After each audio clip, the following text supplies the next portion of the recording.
Bem-vindo ao TICast. Tá, pessoal, eu queria fazer todos bem-vindos a mais um TICast. Hoje um local um pouco diferente aqui. Queria, em primeiro lugar, agradecer ao Márcio Oliveira, que nos ajudou a conseguir o local aqui. Estamos aqui na Secretaria de Educação à Distância. Também agradecer ao Ítalo e Fabiano na infraestrutura aí do episódio. Eu sou o Vinícius Aques, temos aqui na mesa fixa Joana Carvalho. Igor Pereira. Podia dizer o nosso nome, né? E Rodrigo Alves. Hoje temos um convidado super especial aqui, Rodrigo Schmidt, né? Que trabalha no Facebook. Agora eu já sei que ele fala a Facebook, né? A empresa. Facebook. Depende, eu uso os dois, eu alterno. Então, bom, hoje a gente vai falar sobre sistemas distribuídos. Não, nada a ver. Não vamos falar sobre, então. Acho que o Rodrigo já está um pouco, talvez, acostumado, né? Que, claro, naturalmente, a gente vai conversar bastante sobre o Facebook, mas também sobre outras coisas que rolaram. Antes de tu começar a pauta, eu queria dizer pro Rodrigo, a gente estava conversando aqui offline, primeira coisa, não tem uma vaga aberta na FURG para ti aqui, cara. Ele estava falando aqui e tal, ainda não tem. Quando tiver, a gente te avisa. Não te preocupe. E a gente também não quer ir lá fazer entrevista no Facebook, tal. Tu falou que tem vaga aberta, cara, pra gente ir. Não, a gente não quer, cara. Tá bom aqui? Beijo, tá legal aqui. Daqui a um tempo, talvez, a gente vá. Então, a cidade está progredindo. Tá legal, tá progredindo, o cara tá crescendo. Me disseram que não é só não é uma empresa só, agora tem 2 empresas de informática na cidade. Tem. Então, mas no estágio, será que a gente não consegue para ele? Estágio aí, alguma coisa? Estágio? No site, quem sabe? Ué, de repente a gente... Tu manja um pouquinho de PHP, uma coisa assim, a gente consegue aí uma bolsa, falando com o professor Nelson, quem sabe? Mas só se for aquelas bolsas de graduação ainda, meio salário mínimo. É isso aí mesmo, é o que tem. É pegar ou largar. Eu lembro quando eu estava na graduação e tinha... que eu troquei, na época que eu trabalhava na SCAD ainda, chegou um belo momento que estava me dando muito trabalho. Como eu contei na palestra, assim, tinham semanas que eram horríveis. Eu acordava de manhã cedo, tinha que ir para Pelotas, trabalhava em Pelotas, voltava para assistir aula, chegava de noite, ia trabalhar em alguma outra empresa ainda. Então, chegou um momento que não, eu tenho que decidir, ou eu vou seguir minha carreira na empresa aqui na cidade, ou eu vou investir no meu crescimento profissional, e vou terminar, me graduar e seguir adiante. Aí eu larguei meu emprego e pensei, bom, agora eu preciso arranjar um jeito de ganhar dinheiro de alguma forma, eu preciso me sustentar, preciso comer. E a forma que eu arranjei foi fazendo pesquisa. Então, uma das razões pelas quais eu fiz iniciação científica não era simplesmente porque eu gostava de pesquisa, queria fazer pesquisa, mas era a única forma de ficar no ramo acadêmico e ganhar algum dinheiro com isso. Então eu ganhava essas bolsas de iniciação científica. E eu lembro uma vez, e era o meu ganha-pão, era o meu salário, digamos assim, durante a graduação. Era com isso que eu pagava o meu ônibus, era com isso que eu pagava o meu almoço. E eu lembro uma vez alguém comentando comigo num ônibus, voltando para a cidade, assim, porque eu não sei, alguém que também tinha uma bolsa de iniciação científica, dizendo assim, eu não sei o que tu faz com o teu dinheiro, porque tu nunca pode viajar com a gente, eu pego o meu dinheiro da bolsa, eu estou sempre viajando, não sei o que tu faz com o dinheiro, por que tu não economiza a tua bolsa? E eu pensando meio salário mínimo, pagando o meu almoço, eu vou economizar, sim, claro. 50 centavos por mês. Não vou comer mais. Não, vou parar de comer, eu consigo viajar com o meu dinheiro, comprar um carro. Quantos meses de bolsa eu preciso para comprar o meu carro? Depende, o Fusca é menos. 2 meses de Fusquinha, balhado. Bom, acho que, aproveitando também que vai ser realizado na semana que vem, no próximo sábado, Maratona de Programação aqui na FURG. Sim. Acho que o Rodrigo ele deu uma palestra agora, um pouquinho antes, aqui no C3, já falou um pouco da importância da maratona de programação na carreira dele, mas acho que é inevitável pedir para ele falar um pouco. Então, a maratona faz diferença na vida do profissional? Olha, eu não vou dizer que faça diferença na vida de todo profissional, porque isso seria incorreto. No Facebook, por exemplo, existem vários engenheiros lá, ou várias pessoas até que eu conheci ao longo da minha vida em posições também que seriam ideais para várias pessoas. Conheço gente que trabalha hoje no Microsoft, ou Google, ou pessoas que são professores em universidades renomadas nos Estados Unidos, no Brasil, na Europa, e que nunca participaram de uma maratona de programação. Então, não vou dizer que é essencial.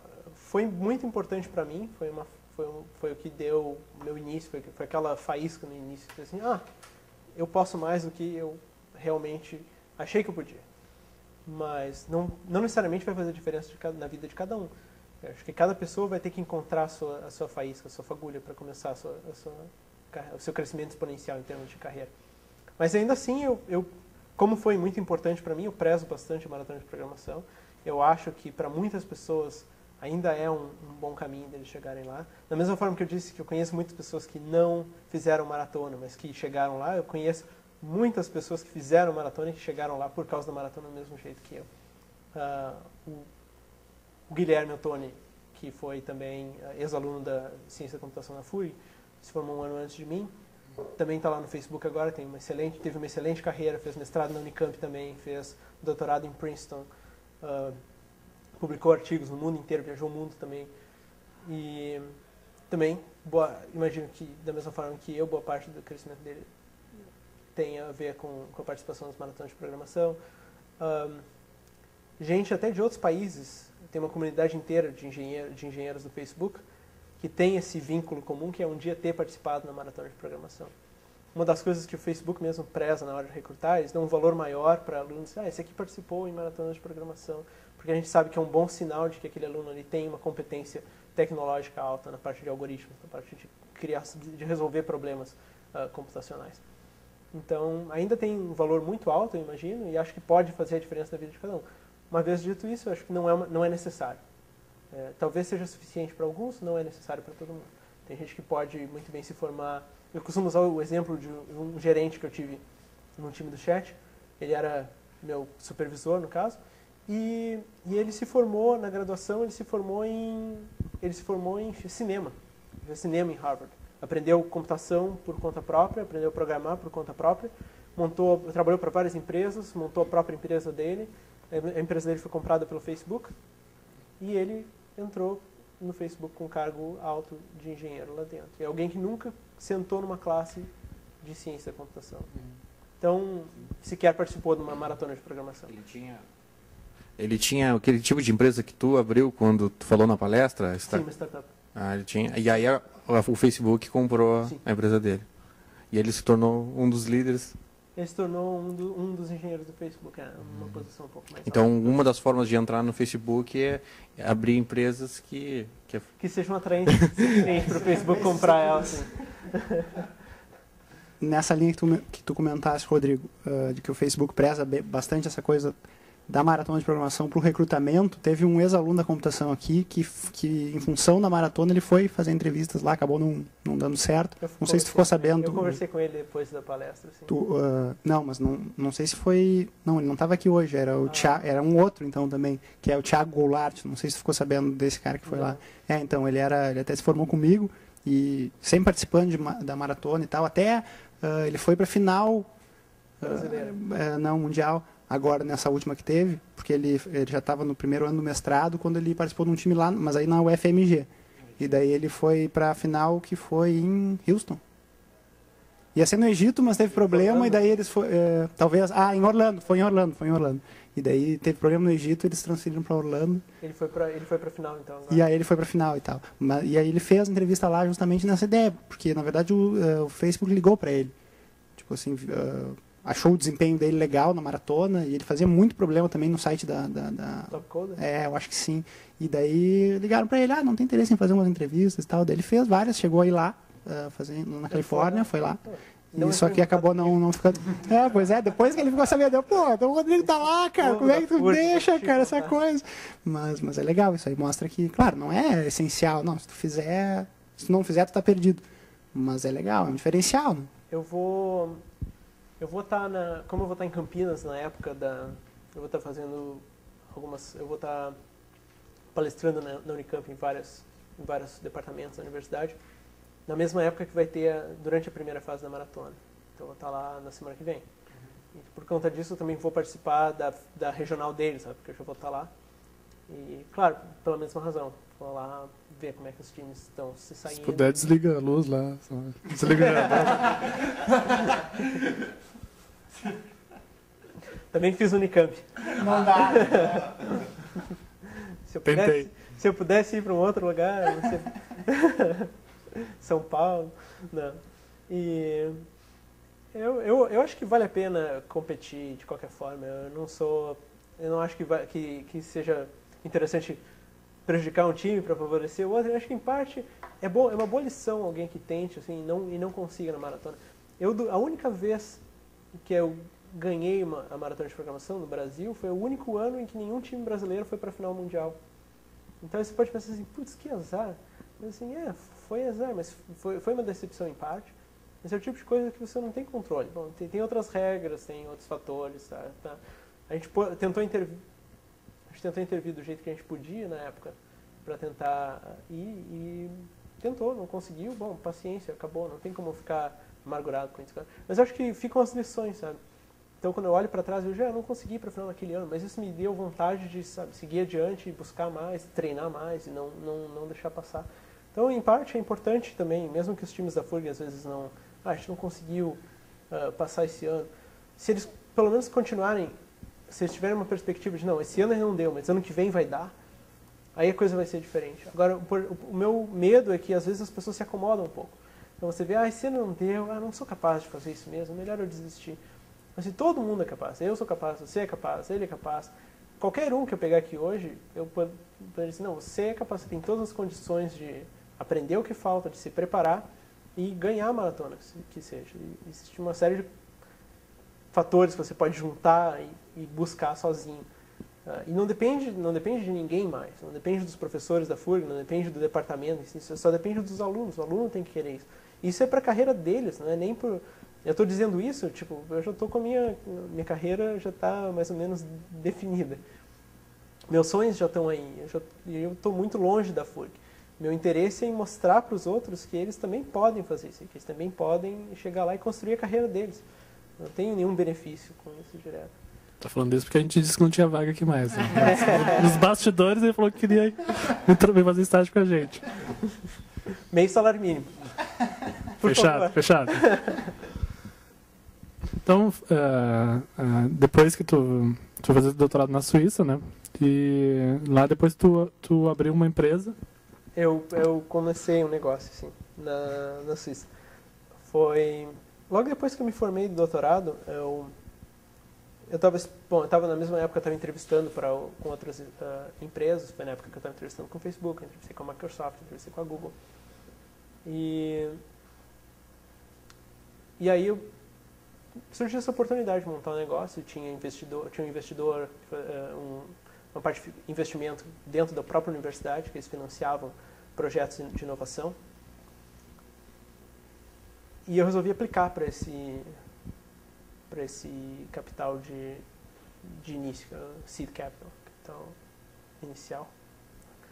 E eu mostrei meu projeto, eles aceitaram, eu comecei a trabalhar, montei um protótipo. Tinha um colega meu de doutorado que me ajudou também com uma parte do protótipo. E aí foi nessa época que eu recebi a oferta do Facebook também. Finalmente resolvi largar o meu projeto e ir para lá. Achei que era a melhor opção. E dentro desta área e tal porque tu teves como posso dizer, tu teve pelo menos a ideia inicial e a coragem para dar a cara a tapa para poder criar essa empresa que tu criou depois do doutorado, né? Tu tens assim além disso... Empresa tinha eu e mais um amigo meu me ajudando. Então, é uma empresa de um funcionário e meio. Era o meu colega de sala que viu o meu esforço lá e disse, não, isso eu já fiz uma vez, eu posso te ajudar. Ele pegou 2 dias, me ajudou com um protótipo e tal. Essa era a empresa, você vê o nível. Assim. Mas se você for ver empresas como o Facebook mesmo, uma empresa que começou com o Mark trabalhando com os colegas de quarto dele, montando um sitezinho na web, colocar no servidor, o negócio daqui a pouco começa a ganhar uma proporção e aí as coisas crescem. Essa é a ideia de você montar uma startup, a ideia de você montar uma empresa de fundo de garagem. Assim. Você monta um negócio pequeno, Apple nasceu assim, Google nasceu assim, Yahoo nasceu assim, Microsoft nasceu assim. E essas empresas, a ideia é você ter uma inovação, ir lá e pum. Acho que às vezes eu converso bastante com o Jonathan a respeito disso, e eu acho que as condições, a princípio, tecnológicas, elas são favoráveis para surgir uma startup. Claro, depende do modelo de negócio, mas a princípio todo lugar do mundo teria uma chance de ter uma startup, né? Então, por que as coisas não acontecem tanto assim no Brasil? Claro, tem bons cases, mas demora muito e parece exceções. Assim, o que tu acha que o ambiente dificulta? E Antes de tu responder e já linkando, para dar muito certo, e é claro que isso não é uma coisa fácil de acontecer, tipo Facebook e todas essas outras empresas que tu citou, em algum momento elas precisam estar no Vale do Silício? Meu Deus do céu. É complicado. Deixa eu ver. Começar pela primeira pergunta. Se eu tenho uma empresa,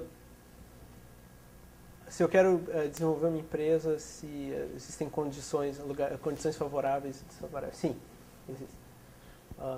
Sei, por exemplo, uma vez eu estava conversando com empreendedores brasileiros, eu sei que aqui no Brasil a burocracia, a legislação é tal que se você abrir uma empresa, um tipo de startup, a vantagem de você abrir uma startup é que você pode fechar ela tão rápido.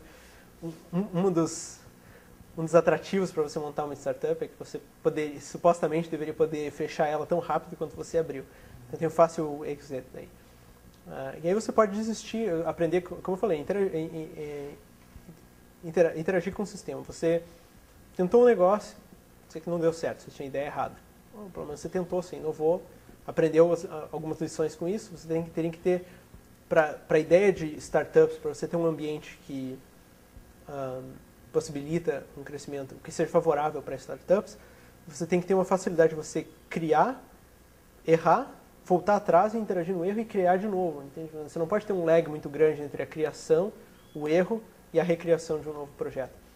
E essa é uma coisa que eu acho que é fundamental no Vale do Silício, nos Estados Unidos em geral, que você consegue facilmente criar uma empresa, se não der certo você fecha, começa outra. E aqui no Brasil, uma vez eu estava conversando com uma menina que trabalhava na Mentes, que é uma empresa que faz jogos sociais, muito famosa no Orkut até, acho que tinha, não lembro dos nomes dos jogos deles, mas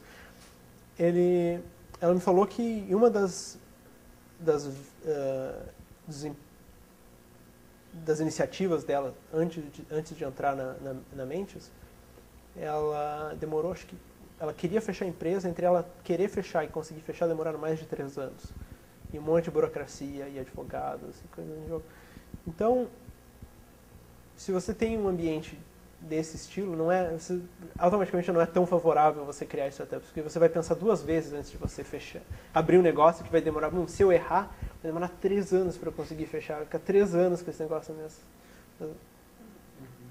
Uma coisa só complementando o que tu disse, eu não sei se o Igor lembra, quando nós iniciamos a graduação, tinha uma ideia de iniciar uma empresa júnior, que ele tem um pouco de isenção fiscal e tal, e tu tens eu acho que é o mesmo princípio dessa empresa startup, só que mais voltada para a área assim, iniciante, primeiro ano, segundo ano, quem sabe continuar após a graduação com esse viés e quem sabe transformar em algo maior. E, a ideia de você conseguir criar empresa júnior é bem essa mesmo, você poder criar uma empresa rápido, tentar uma ideia. E ajudado pela universidade, acho que todos os hubs de empresa júnior que eu já vi até hoje são criados dentro da universidade. E aí você tem o suporte da universidade para lidar com essa parte de burocracia e você pode focar mais no seu projeto. Voltando à pergunta sobre se você consegue replicar o Vale do Silício em outros lugares do mundo, isso é algo que muitos lugares ou muitas instituições tentam fazer, porque eles acham, não, se a gente quiser, a gente tem que ser igual ao Vale do Silício. Eu já sou da opinião que você não deve copiar as coisas. O Vale do Silício é do jeito que é por uma série de fatores que vem ao longo dos anos que transformam ele naquele ambiente que é favorável. Replicar algo como o Vale do Silício, você precisa ter um lugar que tenha exatamente as mesmas condições e que passe exatamente pelos mesmos passos. Isso é praticamente impossível, porque você não vai ter... O tempo vai ser diferente. O que aconteceu há 20, 30 anos atrás, ou desde a década de 60, quando a HP apareceu, não vai acontecer de novo agora na mesma proporção. O mundo mudou, as leis mudaram, e essas coisas necessariamente não vão ser as mesmas. A gente teria que ter um retrocesso do mundo para que o mundo voltasse a ser exatamente o que era há 40, 50 anos atrás, e um lugar que tivesse exatamente as mesmas condições que o Vale do Silício tem hoje, que o Vale do Silício tinha há 50 anos atrás, em outro lugar do mundo. Então, essa é a única forma que você vai conseguir replicar exatamente os mesmos passos para criar um novo Vale do Silício. O que vai acontecer vão ser outros lugares que talvez sejam favoráveis às startups, mas não vão ser necessariamente iguais ao Vale do Silício. Talvez eles terão outras coisas favoráveis do que hoje se tem no Vale do Silício.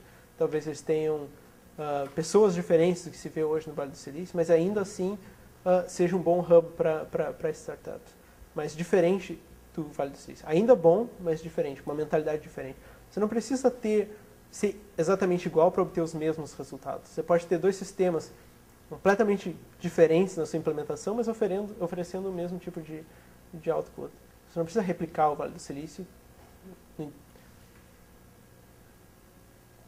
Se você conseguir pelo menos... obter eu não diria isso, mas se você conseguir criar... Me faltam as palavras em português. Fala inglês. E se você conseguir criar todo esse ambiente que seja favorável a startups, e você conseguir fazer o delivery dessas startups do mesmo jeito que você consegue no Vale do Silício. Falando isso, um pouco do gancho que tu falou na tua palestra, né? Seria mais ou menos como replicar a carreira de uma pessoa, né? Eu vi que o Rodrigo participou da maratona de programação, agora eu vou lá e vou participar da maratona de programação. Depois eu vou lá para o Unicamp, né? Uma coisa que nem tu mesmo já falou, pode dar bons resultados, mas possivelmente vai levar resultados diferentes, né? Vocês não terão provavelmente os mesmos orientadores. Se tiverem os mesmos orientadores, eles não terão as mesmas perspectivas. Tudo mudou de lá para cá. As pessoas que fizeram parte do meu passado, muitas delas nem estão hoje na FURG mais, ou se estão aqui já estão com outras experiências, talvez melhores, talvez piores. Então é difícil assim, Legal. Prever. Então fica aí também, fica a dica, então, sabe, né? Não tentar replicar o Vale do Silício, né? Porque tem vários lugares que às vezes eu pelo menos leio bastante, se autodenominam ou se auto-anunciam como... Principalmente aqui no Brasil, né? Agora, Vale do Silício do Brasil, Vale do Silício da região sul, e assim vai. Você pode nomear nesse aspecto, assim, acho que as pessoas, geralmente elas fazem isso quando elas veem uma alta concentração de startups começando em determinado lugar, elas vão dizer, esse aqui é o Vale do Silício. Não necessariamente são as mesmas coisas que você vai ter no Vale do Silício, mas ainda assim um ambiente mais favorável para você ter startups. Tem muito do Vale do Silício é porque você vai encontrar profissionais que têm o mesmo perfil naquela região. Então, tem uma troca muito grande entre aquelas empresas. Tem muita gente que começa na Google, vai para o Facebook, depois vai para o Yahoo, depois vai para a Microsoft, depois volta para a Google. E muita troca. E isso é parte do que faz o Vale do Silício tão bom para quem trabalha em tecnologia. Porque você está sempre interagindo com pessoas que têm alto conhecimento técnico, que vão passar informações para você vai passar informações para ela. Então, sempre que você tiver uma alta concentração de startups, as pessoas vão achar, não, isso aqui tá bombando, esse aqui é um Vale do Silício da região sul. É o Vale do Silício da região centro-oeste do estado do Rio Grande do Sul. A gente já está criando o nosso aqui, né? Não podemos divulgar, não podemos divulgar porque depois alguém vai nos copiar. Mas, inclusive toda a concorrência. Um pouco nessa coisa que tu falou, que até tu comentou, na verdade, de alta rotatividade. Era uma coisa que eu ia te perguntar, como é que é a questão da rotatividade do pessoal lá na Facebook e em outras empresas que tu conhece lá do Vale do Silício? É bem alto, eu diria. Eu conheço gente que trabalha comigo que veio da Google, gente que veio da Microsoft, de Seattle. Conheço gente que já saiu do Facebook, já foi para outras empresas. Então, eu diria que é bem alto. Acho que, eu não sei os números exatos, mas existe lá alguns anos, ou a média de quantos anos alguém fica em um emprego no Vale do Silício é bem baixa, assim, são alguns poucos anos. E geralmente é por iniciativa pessoal ou porque é demitido mesmo? Não, tudo por iniciativa pessoal. Demissões são raras de acontecer. Muito raras. Existem casos excepcionais, alguém vai lá e viola a lei regra de privacidade da empresa, vamos dizer assim. Sei lá, se alguém da Google fosse olhasse o seu perfil no Google Plus e visse seus dados. Isso é tudo logado da mesma forma como é na Facebook. Imagino que essa pessoa seria demitida na Google também. Esse tipo de casos, claro que existe. Mas são muito raros. A maior parte é por escolha própria.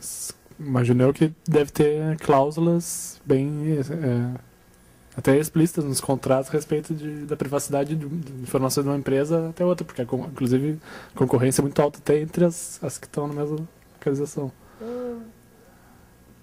No teu contrato deve dizer coisas que tu não pode divulgar nada. Existem regras de privacidade nos contratos que teoricamente dizem que você não pode ter. Tem agreements que você faz com a empresa, dizendo, se eu trocar de empresa, eu não vou revelar nenhuma informação confidencial, esse tipo de coisa. Sim, existem regras, mas acho que a lei da Califórnia, em específico, tem algumas vantagens com relação a isso, que uma empresa não pode impedir que um funcionário que, por livre e espontânea vontade, queira trocar de empresa para um competidor, a empresa não pode impedir, não pode colocar uma cláusula específica no contrato dizendo que não, ele não pode trocar de emprego com um competidor.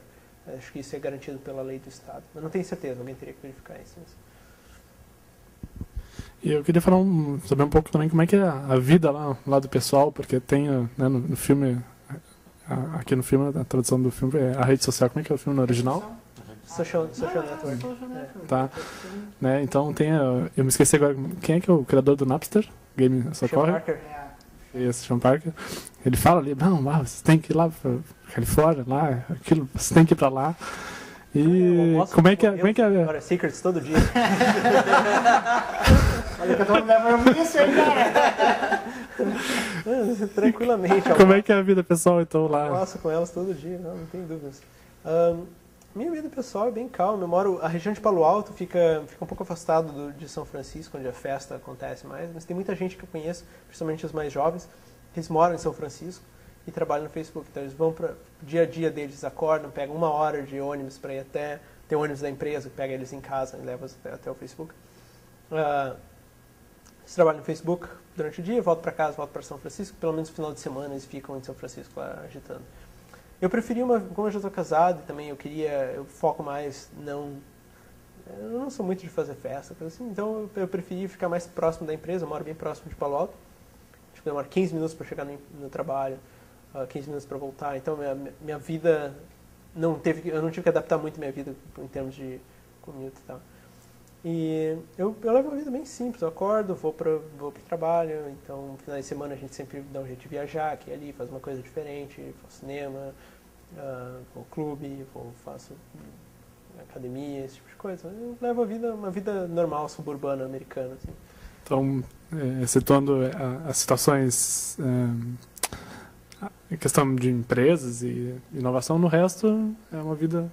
A vida tranquilo. Talvez um pouco mais agitado, o trabalho seja um pouco mais agitado. Uma coisa do Vale do Silício que, em geral, aqui no Brasil, na Europa também, tem muito assim, eu trabalho, o meu emprego é das 8 às 5. Então, eu chego às 8 horas, meio-dia tenho a pausa para almoço, meia hora, volto para o trabalho, depois 5 horas, tchau, eu tenho a minha vida pessoal. No Vale do Silício, em geral, assim, a sua vida social e o seu trabalho estão muito mais encaixados. Então, eu trabalho enquanto eu estou... Trabalho faz parte da minha vida pessoal, não tem uma distinção muito clara de um com o outro. Então, às vezes, se acontece algum problema durante o final de semana, vou trabalhar um pouco durante o final de semana. Às vezes, durante a semana, você tem que resolver um problema pessoal, vou resolver um problema pessoal durante a minha semana de trabalho.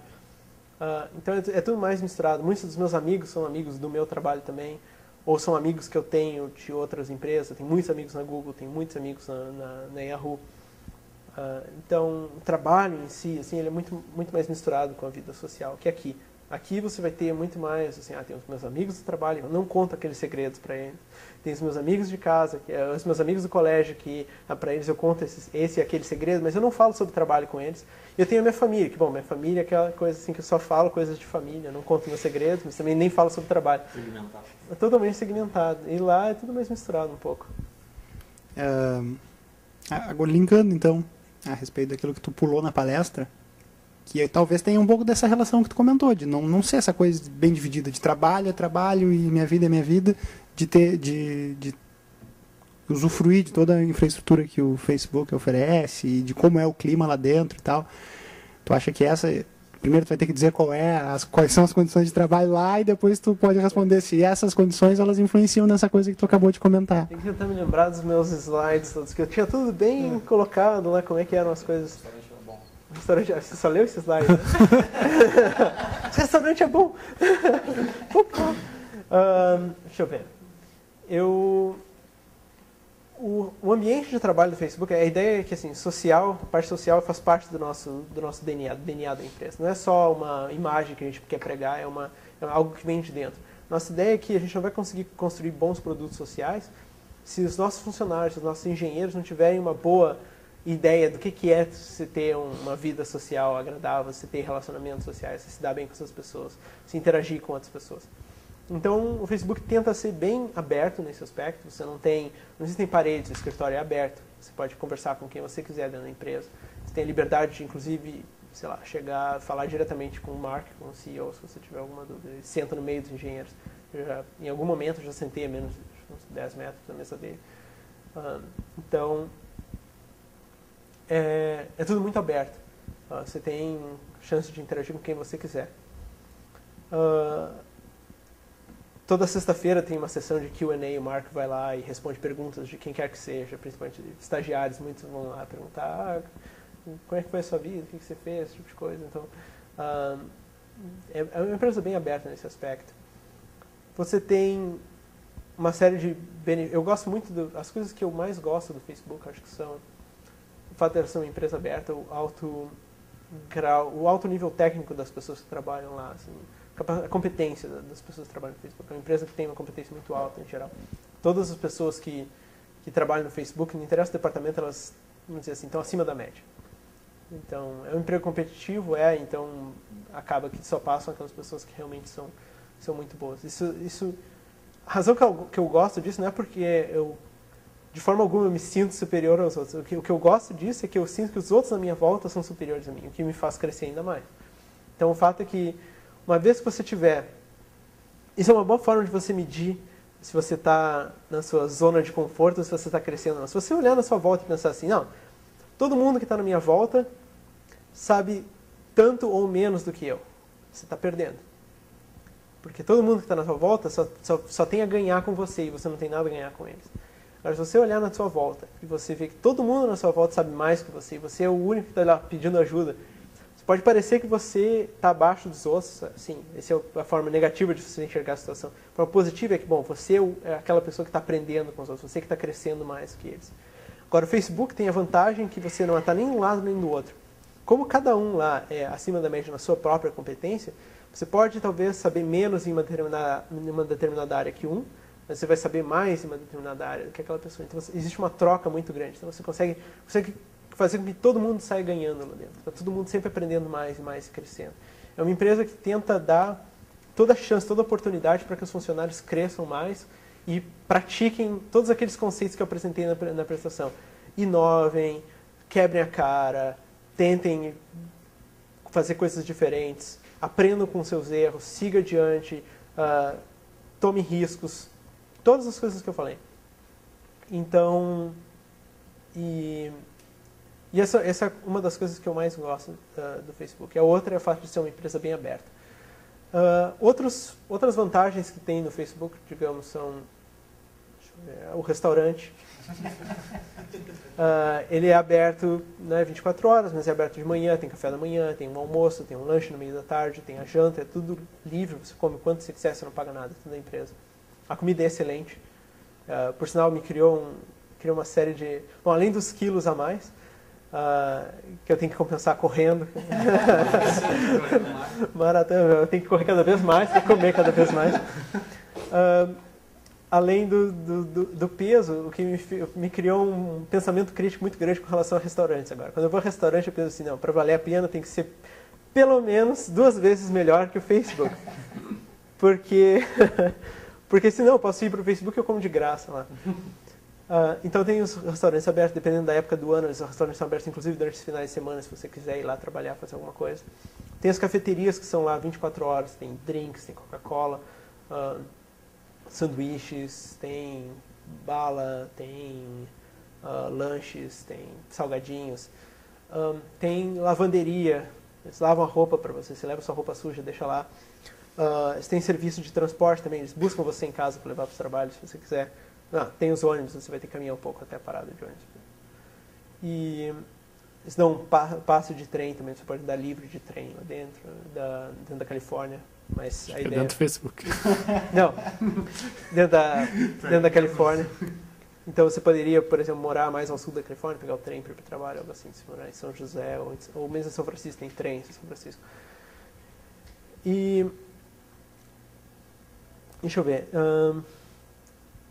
Tem isso, mas um tanto de outras vantagens. Tem festas que a gente organiza mensalmente. Então, os times são pequenos, você tem um impacto muito grande. Acho que isso é muito importante também. São as coisas que eu gosto de lá.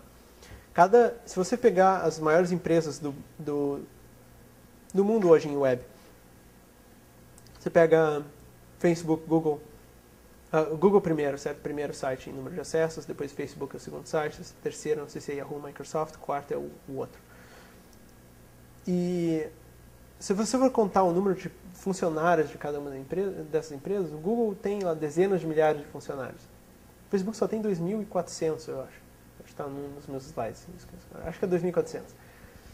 A média de usuários por engenheiro do Facebook é 1,2 milhões de usuários para cada engenheiro. Então, isso é uma ordem de magnitude a mais, são quase 10 vezes mais do que a proporção que você tem numa empresa como a Google.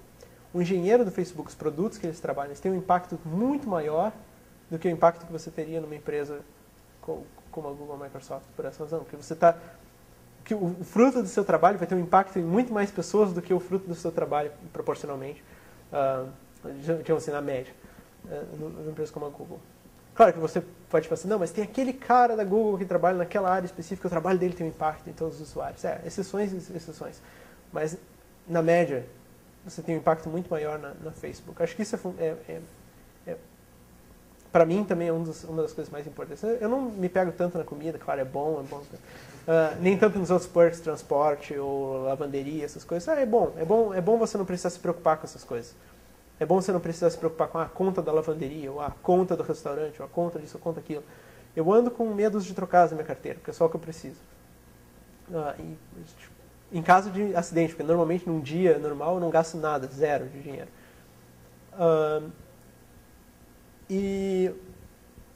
Então, mas o que eu prezo mesmo é meu crescimento profissional e o impacto que o meu trabalho tem, o valor que eu estou adicionando.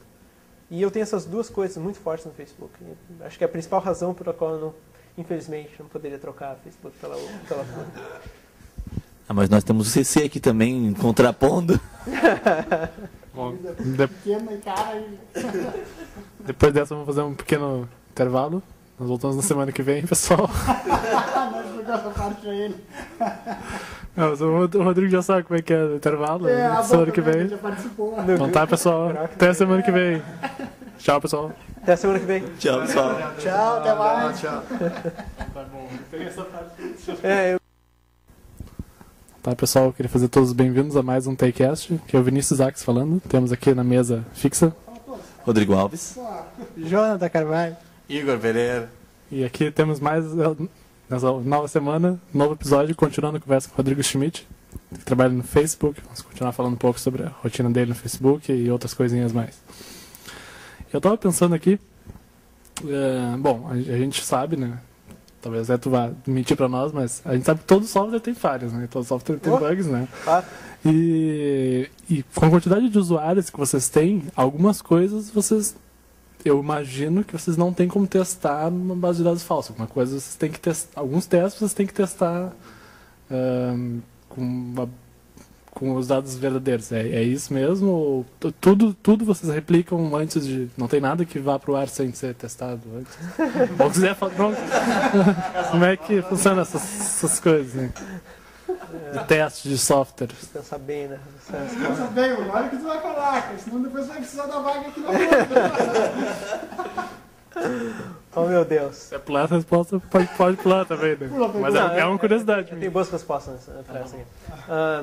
Com relação a tudo que pode ser testado, é testado. Eu diria que isso seria, do ponto de vista teórico, testar tudo que você pode testar com um novo código uma ciência decidível. Na realidade, não é decidível. É a mesma coisa se você testasse o problema da parada. Se você pode chegar a um determinado estado na sua computação ou não, independente da computação. Então, toda empresa, ela sempre, se ela disser que não, a gente testa todos os casos antes de colocar no ar, a menos que seja uma empresa que está fazendo um microchip, alguma coisa bem básica, seja uma máquina determinística de estado, não seja uma Turing Machine, eu imagino que a resposta seja não, a menos que o sistema dele seja muito limitado. Mas se for um sistema aberto como o Facebook, que a gente diz um sistema iterativo, em que você tem vários ciclos de entrada e saída, não vai ter como você testar todas as formas de entrada que você pode ter e todas as formas de saída. Então ninguém vai conseguir testar todos os casos possíveis. Bom, você tem outras formas de você medir. Você pode medir 100% da cobertura do código em testes. Essa é uma outra medida. Sim, isso não cobre todos os estados, mas vai cobrir todos os caminhos do seu software. A gente tenta alcançar essa métrica usando unidades de teste, unit tests. Ou teste de unidade, essa seria a tradução agora. Acho que é isso. Então a gente tem bastante unit tests. Todas as unit tests elas rodam com dados de teste. Nós temos usuários de teste, nós temos páginas de teste, nós temos tudo de teste para poder testar o nosso código dessa forma. Então todos os testes nessa linha são feitos com usuários de teste. Tem os testes individuais também, por exemplo. Se eu crio uma nova ferramenta, hoje em dia eu trabalho no Facebook Pages.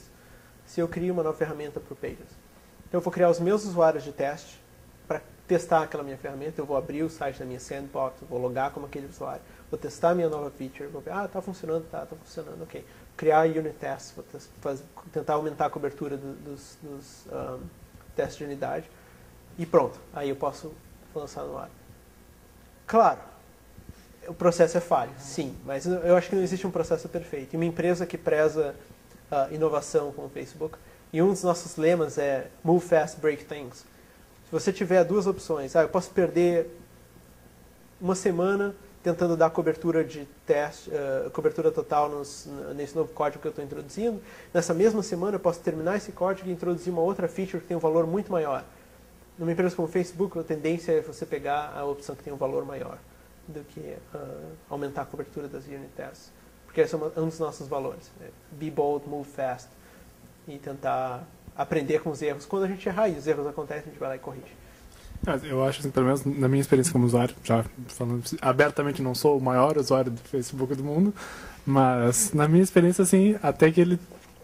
Temos até pessoas da mesa que são anti-redes sociais, não vou citar nomes, mas na minha experiência, acho que cabe dizer que são poucas vezes assim que tem uma falha geral, e eu praticamente não me lembro de nenhum bug, assim, diferente, sei lá, o Twitter, por exemplo, de vez em quando tem aquelas, parece a baleinha famosa, aquela... Existem bugs, eu posso garantir isso, não, mas a nossa ideia acho que estão fazendo um bom trabalho, a nossa ideia é sempre tentar corrigir os bugs o mais rápido possível, quando a gente percebe que eles estão... Cara, e uma dúvida que eu tenho a respeito dessa filosofia que é do Facebook e de outras empresas lá também, do Google e tudo mais, de oferecer todos esses benefícios, restaurante, videogame, quadra de basquete, etc e tal. Como é que fica o gerenciamento, sei lá, das horas trabalhadas dos caras? Isso é autorregulado, cada um sabe das suas obrigações lá e funciona bem? Ou tem alguém que cobra, ou essas horas são descontadas? Sei lá, como é que isso acontece? Como é que você vai se sentir mais feliz se eu valorizar o tempo que você fica na empresa ou se eu valorizar o quanto você produz, o valor do seu trabalho? O que você acha que vai deixar você mais feliz? Então, a ideia, o princípio é esse. Ninguém mede, não existe ponto no Facebook, não existe alguém medindo o seu horário. Não, você está aqui... eu gosto de ter um horário um shift bem diferente dos outros. Eu estou mudando com o tempo. Estou ficando velho. Mas na época da minha graduação, eu gostava de ficar à noite em claro direto. Inclusive, eu gosto de focar muito nas coisas quando eu faço uma coisa muito importante. Então, eu prefiro ficar, 2, 3 dias acordado, trabalhando uma coisa só, do que ficar moendo o problema durante muito tempo. Então, no meu início no Facebook, era estranho, porque o meu time, a maior parte das pessoas, eles trabalhavam um horário meio que padrão. Das 9 da manhã até as 6, 7 da tarde. E eu era o único que chegava no início da tarde e ficava até de madrugada. E a hora que eu ficava, já não tinha mais ninguém no meu time, por exemplo. Tinha gente na empresa de outros times, tal, com um horário parecido com o meu. Mas nunca ninguém me cobrou, disse, não, você está chegando muito tarde, você tá... O que vale mesmo é o trabalho que você faz. É isso que é valorizado lá. E mesmo se você, digamos, se você é muito bom, excepcional, e você consegue fazer em 1 hora o que um outro engenheiro do Facebook conseguiria fazer em, 40 horas. Você só precisa trabalhar 1 hora por semana para dar o mesmo resultado. Você não quer mais resultados que isso, a não ser que você já está feliz.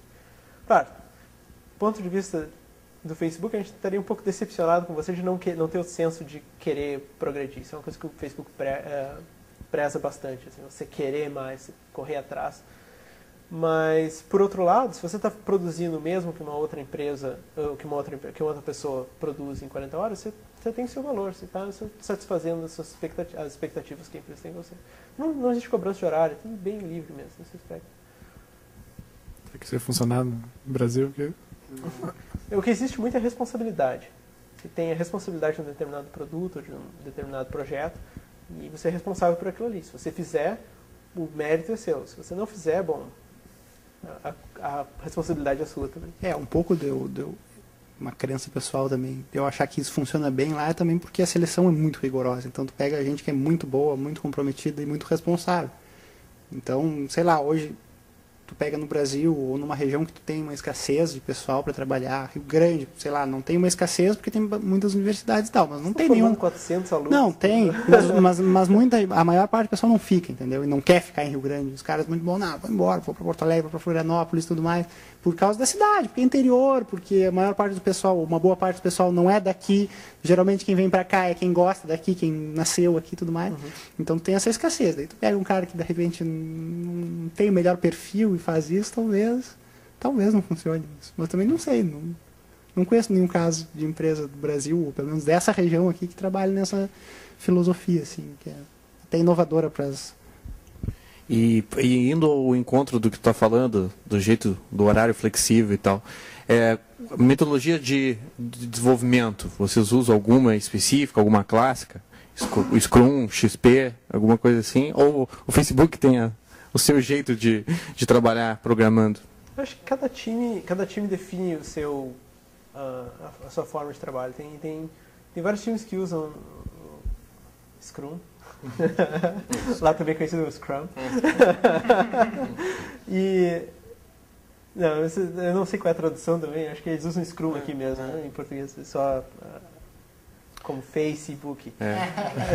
Agora é só Face. Agora é só Face, para os íntimos. Eu não cheguei nesse nível de intimidade com o Facebook. Os brasileiros agora é Face. Eu uso o nome inteiro ainda. Deixa eu começar o Sr. Book. Mais respeitoso ainda. Mais formal ainda. Meu nome é Book. Facebook. Bond. E então, o que eu estava dizendo? Metodologia. Metodologias ágeis. Cada time vai usar a sua metodologia. Tem alguns times que usam Scrum, tem outros times que preferem fazer uma coisa mais ad hoc. Eu sou da opinião que nenhuma dessas metodologias, se você seguir ela a risca vai funcionar. Nenhuma delas vai ser boa para você. Nenhuma delas vai ser ótima. Elas são boas na média. Se você for totalmente caótico, se tiver um ambiente totalmente caótico, não sabe o que você está fazendo, você tem 4 pessoas que não têm muita experiência, não sabem direito como resolver aquele problema, e você tem uma meta para chegar, bom, você estabelece um modelo, esse aqui é o modelo, você faz isso, você faz isso, você faz isso. Os mandamentos. E vamos seguir esse modelo e você chega lá. Então, na média, deve ser melhor. Mas uma empresa como o Facebook, onde você tem uma qualidade técnica tão alta, nossos product managers são tão bons quanto muitos dos engenheiros com quem eles trabalham. Então, às vezes, o product manager faz só um trabalho meio que de lado, assim, e os engenheiros em si estão fazendo muito do trabalho do product manager. O product manager vai ter a visão e os engenheiros vão ter a implementação com muitos aspectos de produto embutidos no raciocínio do... E indo também na parte dos testes, existem cargos de tester mesmo ou não? A pessoa que faz os próprios engenheiros são nossos testadores. Também parte da ideia de que você é responsável pelo que você faz. Então, se você desenvolver aquele sistema, você testa, você lança ele, se der algum problema, a responsabilidade é sua. Então, acho que isso... É que existem, né, que de repente tu fazendo, tu não consegue ter a visão de testar, né? Mas vocês acham que, dando a importância, dando a responsabilidade para a pessoa, ela consegue cobrir todos os casos de teste? Ou pelo menos prever alguns casos de teste? Acho que por enquanto tem um compromisso que você paga se você mudar. Eu não faço parte. Bom, eu não tomo esse tipo de decisão, acima do meu salário. Mas a ideia que eu vejo é que uma vez que você começa a compartimentalizar uma empresa nesse nível, assim, não, você produz, você desenvolve, você testa, você tem a visão do produto. Aí daqui a pouco, que liberdade que você tem? Como é que você vai... Que criatividade, que liberdade criativa você tem num ambiente desse? Não, eu só posso desenvolver o meu código, eu só posso escrever o meu... Sim, priva a criatividade das pessoas, não, eu só testo. Então... eu só testo. Imagina, eu não sei, eu nunca trabalhei como tester, mas a visão que eu tenho é algo que, sei lá, eu vou criar um monte de casos de teste para um sistema, vou programar eles, o que você está...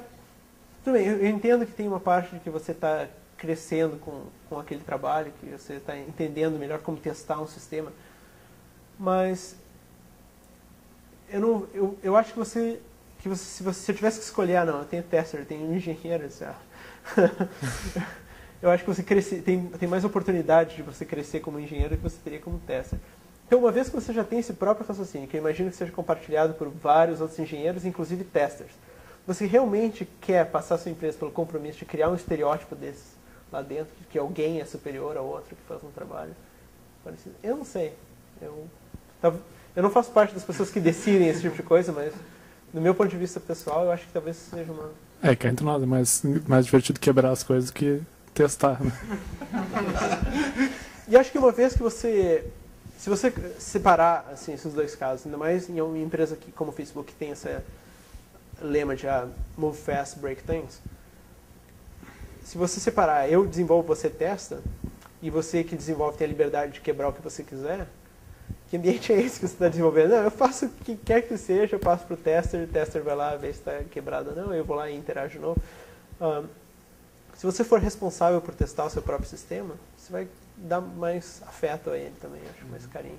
Até bem nessa linha que tu está comentando. E obviamente que o Facebook contrata profissionais de todos os perfis, mas de forma geral, a empresa prefere profissionais generalistas ou especialistas? Saiba Ambos. Muito muito de alguma coisa ou um pouco de tudo? Todos os dois. Os dois, é igual, não tem? Igual, Pega a gente... Tem vagas para inteligência artificial, assim como vai ter vagas para alguém que vai trabalhar no front-end. Eu sou um que entrei para uma vaga mais... Nem tanto. Bom, eu passei na entrevista como generalista, entrei numa vaga para sistemas distribuídos, depois troquei para a parte de produto. Tem demanda para todos os tipos de profissionais. A respeito de uma coisa que tu comentou na palestra, que é sabidamente um problema para os brasileiros a respeito da língua. Culturalmente não se estuda inglês aqui, como deveria, pelo menos. Como tu falou, a gente estuda inglês desde o nível básico, médio, mas pouco se aprende, ou pouca gente fala inglês só com isso. Na hora da contratação, tá? A Facebook vai receber lá 2 funcionários, um que é muito bom tecnicamente em computação, só que fala um inglês intermediário, digamos assim, consegue se comunicar, até entende, mas comete erros em inglês, e recebe um funcionário que não é tão bom, mas que é bom também, só que tem um nível de inglês perfeito, vai ganhar o cara do inglês. A nossa contratação não é competitiva, nós não temos número limitado. Se os dois são bons, vão entrar os dois. Entram, Mas até que ponto, então, a pergunta mais voltada para esse sentido, até que ponto o inglês vai barrar o cara? Se você conseguir se expressar, entender as perguntas, responder as perguntas, que é um inglês básico, fundamental, se conseguir entender e se expressar, é o suficiente. Tem muita gente que entra no Facebook e faz mais cursos de inglês lá dentro. Então, não é assim tão restrito. Assim, não, você tem que falar um inglês perfeito. A gente sabe que tem algumas... Eu, praticamente, sou bastante fã de software livre. A gente teve um episódio que foi sobre software livre. E a gente sabe que tem alguns produtos, por exemplo, o Hip Hop, que tá lá no GitHub. E com certeza tem outros, né? Como é que é essa política? Assim, é uma política da empresa de liberar algumas coisas sobre software livre ou parte mais dos funcionários? É parte dos nossos valores de engenharia, eu acho, não dos valores da empresa em geral, mas o Facebook já beneficiou bastante do software livre. Todo o nosso banco de dados todos os nossos dados são armazenados em banco de dados MySQL. E MySQL é open source. A gente usa muito Hadoop, MapReduce, que é open source. Toda a stack do Hadoop, a gente usa do HDFS, que é onde eu trabalhei, Hadoop, MapReduce, que eu trabalhei também, HBase, que é mais uma data store, em cima dos outros dois sistemas. Tudo isso open source a gente usa. Memcache open source a gente usa. Então, o Facebook já beneficiou bastante desses sistemas open source. É a nossa forma de praticar empatia. Certo? Se a gente beneficiou, então acho que a gente tem que dar de volta.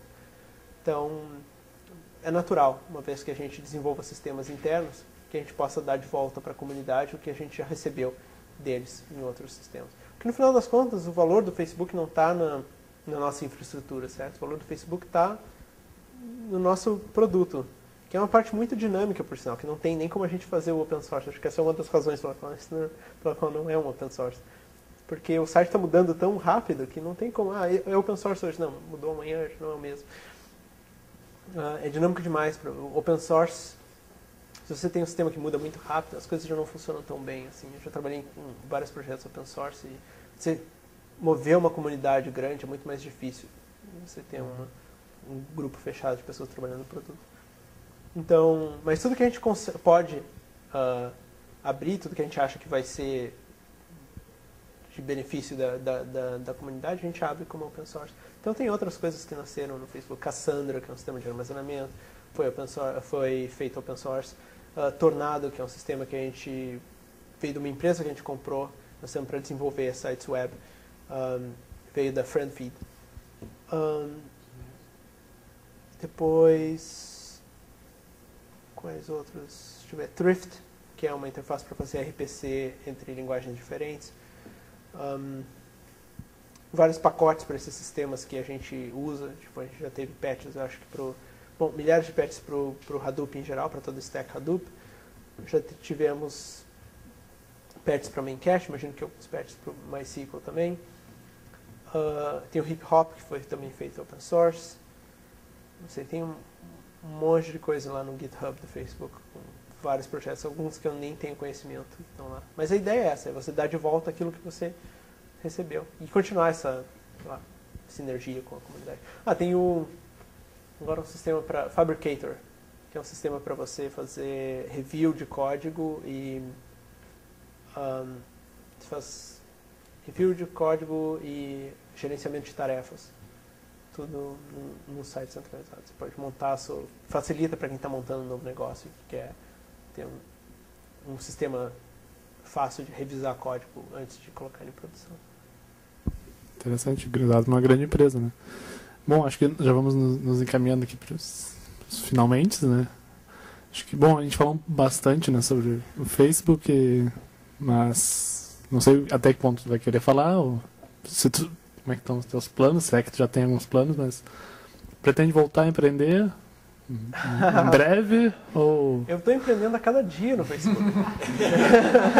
Então, a minha pergunta realmente, acho que o empreendimento, o empreendedor ele pode atuar dentro das empresas, então realmente a minha pergunta não foi boa. Mas pretende então abrir a tua própria startup, então?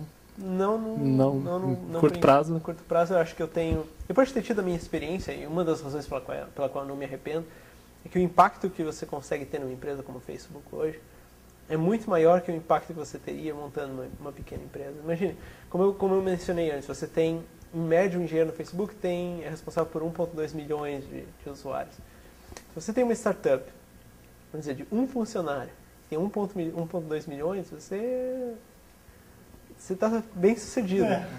Porque, em média, essas startups elas brigam para ter, 1.000 usuários, 2.000 usuários. O meu protótipo tinha 2 usuários, eu e meu colega.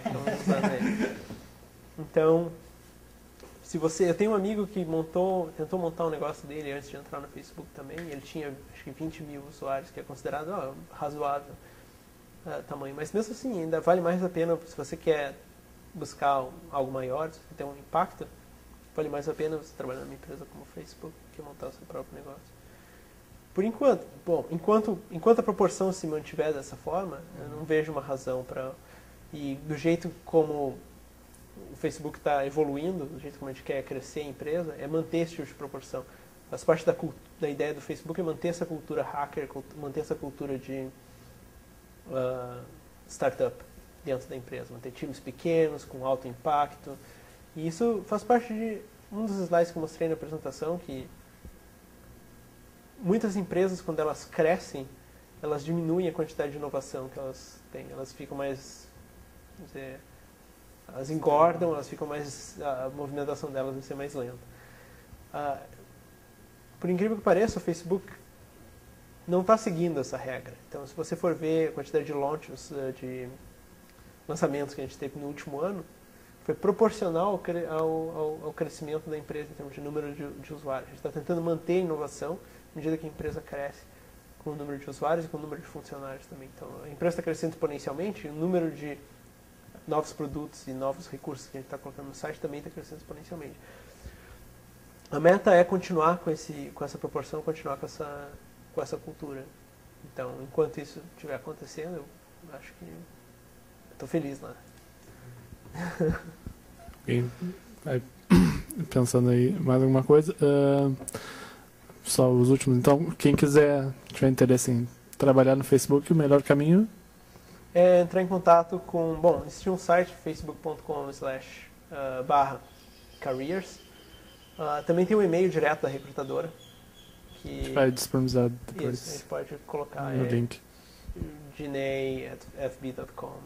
Eu mando para vocês colocam na página. Acho que é melhor que soletrar. Então, acho que para finalizar mesmo, vamos nos despedindo. Então, deixar uma mensagem para aquele estudante ali que um dia com certeza já passou por isso, aquele estudante que está ali nessa altura, né, entrando no terceiro bimestre. Nós vamos publicar possivelmente em setembro, né? Então entrando no terceiro bimestre, começando a chegar as provas ali. Aquele estudante que está desanimado, já tem que estudar mecânica, cálculo. Mecânica e cálculo. O que tu falaria para esse pessoal aí? O que eu posso falar para alguém que está estudando mecânica e cálculo? Tá triste que tem que estudar mecânica e cálculo. Tem quem goste, claro, né? Mas vamos pensar nos que não gostam. Então. A professora Indé Adriana. Gostei bastante das aulas de cálculo. Especificamente para quem está indo para o exame de cálculo e mecânica. Quem está meio desanimado assim, na graduação, mas quem está cursando graduação, mas está meio desanimado. Até só para complementar, assim, porque tu viveu, na verdade, uma época em que é similar agora, principalmente para os cursos de automação e sistema de informação, que é um curso novo e que está se estabelecendo, e aquela angústia que provavelmente tu tinha de, será que isso vai dar certo, será que esse curso vai ser bom, será que vai ser bem reconhecido fora, e não sei mais o que, são questionamentos que eles têm também, e que tu tá aí para provar que, na verdade, depende muito mais deles do que do curso em si. Mas o que tu pode dizer, tu bem sucedido, dizendo isso, é muito diferente do pessoal daqui dizendo isso para eles, entendeu? Eu repetiria, se eles não assistiram a minha palestra, eu repetiria as lições que eu falei lá. Eu acho que uma das lições que eu aprendi era que, até durante o curso aqui, eu era muito crítico do curso em geral, as coisas que estavam acontecendo aqui. Em parte isso era bom, porque ajudou a manter, ajudou a forçar os professores a buscar mais também. Acho que nesse ponto o Celso e o Nelson foram dois grandes batalhadores do início do curso. De querer, a gente mostrava para eles o que estava errado e eles buscavam tentar melhorar a situação de um jeito ou de outro. Mas tem certas coisas, como eu falei, que é impossível, você não consegue mudar. Vai além do poder do curso, vai além, às vezes, do poder da universidade, vai além, às vezes, do poder do governo, em geral. E você não vai conseguir mudar. Na realidade, quem tem que se importar com isso, quem tem que buscar a diferença, é o próprio aluno. Não é o curso, não é o diploma que você tem. Eu lembro na época que a gente estava se formando, que o povo dizia, não, mas esse curso não vale nada, porque não vai ter a carteirinha do que mesmo? Do CREA. Tu já pode tirar isso. Pouquíssimo tempo. Mas agora Agora tem? Agora tem. Como você está se arrastando. Então, eu me lembro do pessoal da minha turma brigando, não, porque eu preciso da carteirinha do CREA, eu preciso do meu... Se você realmente quiser, naquela época, naquela situação, se você realmente quisesse a carteirinha do CREA, a FURG não era a opção certa. Agora o meu ponto é que acho que a carteirinha do CREA é só um pedaço de papel, ele não define você. O que define o indivíduo, o que define o potencial que você pode ter, ou onde você quer chegar. Se por exemplo, se o seu sonho maior de vida, se onde você quer chegar, depende da carteirinha do CREA, eu já começo dizendo que você está sonhando errado. Porque você não pode ter um sonho baseado num pedaço de papel, que mais da metade dos engenheiros do país tem também. Só um pedaço de papel, uma carteirinha, mas, tipo, para uma profissão, para ser mais um na multidão, para ser mais um que pode assinar uma planta, para ser mais um que pode assinar... Qual o valor que você está introduzindo com um pedaço de papel, com uma assinatura? É tudo questionável para mim. E eu acho que o maior valor que você pode adquirir é o conhecimento que você tem, o conhecimento que você vai criando com a sua experiência ao longo do curso. E acho que isso não depende de mais ninguém do que do próprio aluno. Acho que aquele que está desmotivado, se está desmotivado por causa do curso, se está desmotivado por causa de uma disciplina específica, ou por causa de algum problema do curso, ou a minha mensagem é que, assim, olhe um pouco, dê 2 passos para trás e pense assim, qual é a minha missão? O que eu realmente quero fazer? E quanto disso eu vou ganhar do curso e quanto disso eu vou ter que buscar por mim mesmo? Quanto disso eu vou ter que lutar? Pegue do curso aquilo que o curso está oferecendo, lute pelos seus direitos. Não estou dizendo, não, deixa a coisa... Você lute pelos seus direitos. Eles estão lá, você lute por eles. E o curso vai fazer o que for possível para conseguir o que você precisa. Mas o que faltar... Se você se prender em, eu não vou conseguir chegar onde eu quero porque eu não tive a aula de criar uma... Não sei se existe hoje aula de sistema distribuído, na época que eu tinha. Na minha época não tinha, eu acho. Ou, vamos dizer, aula de data mining. Tem também? Não. Ok. Não, bom, aula específica de data mining. Ou de recuperação de informação, information retrieval, ou algo assim. Bom, eu posso dizer assim, eu não vou seguir na minha carreira porque eu não tenho uma disciplina de information retrieval ou data mining no curso da FURG. Então, não existe isso, então eu não vou seguir na minha carreira, isso me decepciona, isso me deixa frustrado. Se não existe isso na FURG, tente conseguir, vai lá, fala com os professores, acho que isso é fundamental, tem. Se eles não conseguirem colocar, não fique parado, não pense assim, acabou ali, não tem mais nada que eu possa fazer. Você sempre pode fazer alguma coisa. Se isso é importante para você, vá atrás, vai estudar por conta própria. Tem muita gente que se criou e que fez sucesso na vida estudando por conta própria. Bill Gates largou a universidade, acho, no 2º, 3º ano. Mark Zuckerberg largou a universidade no 2º ano. Tem muita gente que chegou lá e sequer terminou a universidade. Se você acha que é um pedaço de papel, que é um curso em específico que vai fazer toda a diferença na sua vida, você está pensando pequeno demais, porque parte de você mesmo. Então, é o próprio aluno que tem que buscar essa diferença. Eu fiz isso e todas as pessoas bem-sucedidas que eu conheço fizeram isso também. É isso que fez a diferença para eles. Foi que, por mais que os obstáculos aparecessem, por mais que a situação se mostrou difícil ou desesperadora, eles tiveram a persistência de ir lá e tentar, e tentar, e tentar, até conseguir por conta própria. Se o mundo não dá o que você precisa, vai lá e conquiste o mundo com as suas próprias mãos. Conquiste ele. Eu acho que essa é a mensagem que eu tenho que dar. Acho que se você está decepcionado, pense bem no que você está decepcionado. Se você está decepcionado com o curso, se você está decepcionado com a situação na volta, tente mudar um pouco a perspectiva e pense se não é mais correto você pensar que você está decepcionado no fundo com você mesmo, de não correr atrás do que você precisa. Porque, na minha perspectiva, eu acho que é isso que está acontecendo mais. Essa é a minha mensagem. Então tá. Agradecer então ao Ítalo, Fabiano, Márcio, que possibilitaram a infraestrutura aí pra gente conseguir gravar aqui e, claro, principalmente ao Rodrigo pela disponibilidade, simpatia e pelo tempo aí que ficou com a gente. que tu faça uma boa estadia em Rio Grande e uma boa viagem de volta lá pro Facebook. E não esqueça de divulgar o podcast lá no Facebook. Pode ser. Literalmente. Obrigado. Então tá, pessoal. Obrigado por tudo. Muito obrigado. Valeu, até mais. Tchau, tchau. Obrigado.